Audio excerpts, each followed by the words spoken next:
Good morning, everyone. A good Shabbos. Yesterday, I had to travel to New York for the day, and when I was coming back from JFK to West Palm Beach with JetBlue, and the airport, I saw a lot of religious Jews, and they're all carrying their lulav. They're going down to Florida, and they're bringing their lulav and esrog. And I was online with this fellow who's carrying a lulav in a plastic bag, and it looks like this tall green spear. So he starts explaining to the TSA woman there, it's a holiday. She says, don't worry, we got the memo before the holiday telling us to expect all the Jews with their lulavs. So we come now to the holiday of Sukkot, and we know Sukkot comes 5 days after Yom Kippur. And the question is, why do we go from Yom Kippur and we jump right into Sukkot in such close proximity? Is there a connection between Yom Kippur and the holiday of Sukkot? And there are many connections, but one connection is as follows. To be a Jew, you have to be good at everything, as well as construction.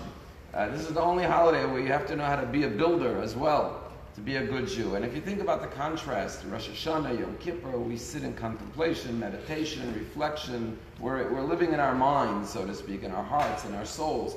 Suddenly we got to go out, get a nail and a hammer, and start building. What's the connection between the holiday of Sukkot, which is such a spiritual holiday, and then you come to the holiday of Sukkot, which is such a physical holiday?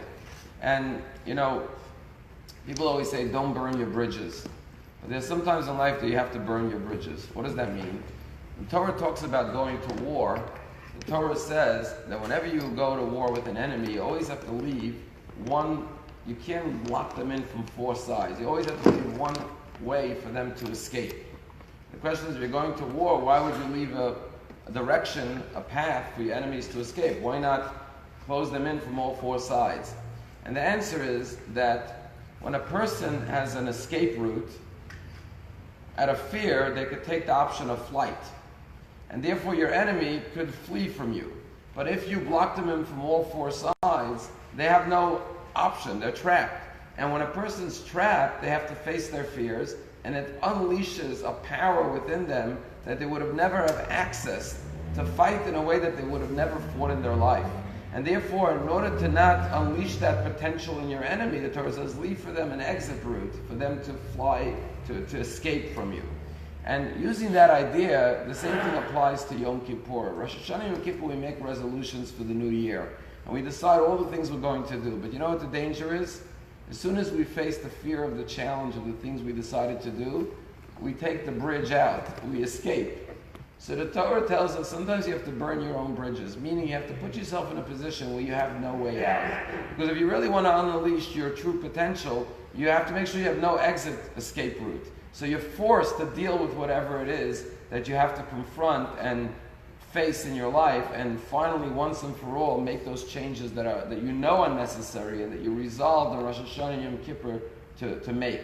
And that's perhaps the idea of building the sukkah, just metaphorically. You sort of build four walls around yourself and you say, okay, I got to deal with it. I can't stop running from one room to the next. I need to confront and access my real potential once and for all. And there are many practical ways to do it. So for example, if you decide you want to learn more Torah this year, it's a great resolution, but then when you're tired, you don't want to get up and do it.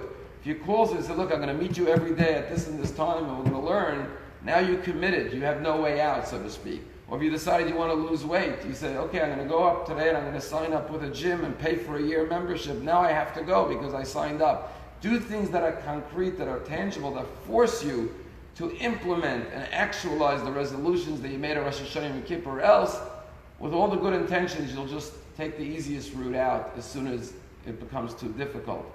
And the Lubavitcher Rebbe used to say that on a birthday, you should make a party. And what should you do at your birthday party? You should get up and tell everyone what your resolution is. So like this, they'll hold you to your resolution. Because if you told everyone, I'm going to do X, Y, and Z, when they meet you, they're going to say, did you do it? How's it going? And then you'll be ashamed that you didn't do it. So it'll compel you and it'll force you to do it. And the same thing could be true maybe with the new year. Tell others, this is what I plan on doing this year. And ask me how it's going. Make sure, hold me to it. Because we have to force ourselves to do the things that we sometimes will find the easy way out of not doing. Just conclude with a story that Rabbi Jonathan Sachs tells. Rabbi Jonathan Sachs, famous great rabbi, he says that when he got married, first year he had to build a sukkah, but he didn't know anything about construction. He was a rabbinical student. So he had a friend who said to him, I'm going tomorrow to the lumber yard to buy materials. If you want, come with me, I'll help you. So he went with his friend, and his friend pulls out a diagram that he planned everything, this magnificent sukkah. He knew what he needed. He comes to the store, I need this amount, 2x4s and beams and screws and bolts. He had this unbelievable sukkah.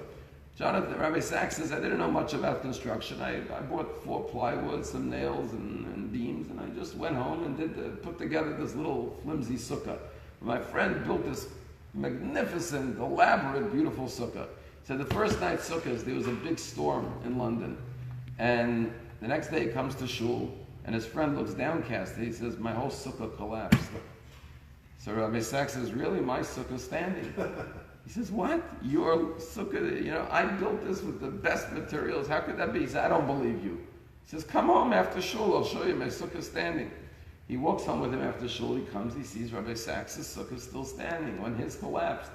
So he starts to examine what's going on there. Why did your sukkah stand? And he noticed that because Rabbi Sachs is such a flimsy sukkah, he took a nail and he nailed one nail of the wall of the sukkah into the wall of his house to attach it to the house. And because of that, the sukkah didn't collapse. Rabbi Sachs said, I learned a very important lesson. You could have the greatest plans in this world, but then a storm comes and all your plans go poof. But if you nail your plans down to something concrete, to something solid, to something permanent, sturdy, then your plans will hold up. There are many ways to apply this in life. Rabbi Sachs says that nail is the nail of faith, attaching all your plans to faith. But perhaps in this context we could say that nail is doing something that's concrete, taking all these lofty plans that we had for Rosh Yom Kippur, and before they all fly away and blow away in the wind, take concrete, practical steps, come up with a strategy to make sure that you will implement them and not allow them to just dissipate with the passage of time.